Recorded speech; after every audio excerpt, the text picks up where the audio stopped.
Hello বন্ধুরা, সেটা ৪৫ degree Celsius গরমের গ্রীষ্মের দিন হোক অথবা ভারী বৃষ্টির জন্য বাইরে জল জমে গেছে, ঝড় হোক অথবা খুব বেশি দূষণ থাকুক, দিন হোক বা রাত, আজ এই সুবিধার যুগে আমাদের নিজেদের চিন্তা করতে হয় না, কারণ আমরা আমাদের ঘরের আরামের মধ্যে থেকে যা চাই তা অর্ডার করতে পারি মাত্র একটা স্মার্টফোন অ্যাপের মাধ্যমে। কিন্তু কখনো কি তুমি ভেবেছো সেই অচেনা মানুষগুলোর কথা যারা এটা সম্ভব করে তুলে?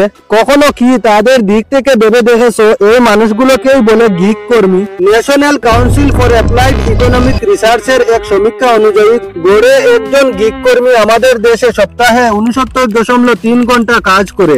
মানে প্রায় যেন তুমি সপ্তাহে 7 দিন কাজ করেছো, প্রতিদিন প্রায় 10 ঘন্টা করে, কোনো ছুটির দিন বা রবিবার ছাড়াই। তুলনায় এই সমীক্ষায় অন্য কর্মীরা গড়ে সপ্তাহ 56 ঘন্টা কাজ করে। Our seniors do give us careers. Their entire burden falls on us. We have to ride the bike for at least 8 to 12 hours. গড়ে একজন গিগ কর্মী যত ঘন্টা কাজ করে তার যোগ্যতার স্তর আর যে অল্প টাকা সে পায়, আমাদের শহরের আর কোনো কর্মী এত কষ্ট পায় না। অবিশ্বাস্য ব্যাপার হলো গড় গিগ কর্মীর যোগ্যতা অন্য কর্মীদের তুলনায় বেশি, কিন্তু একই সময়ে আমাদের দেশের 75% গিগ কর্মী আর্থিক সমস্যার সম্মুখীন।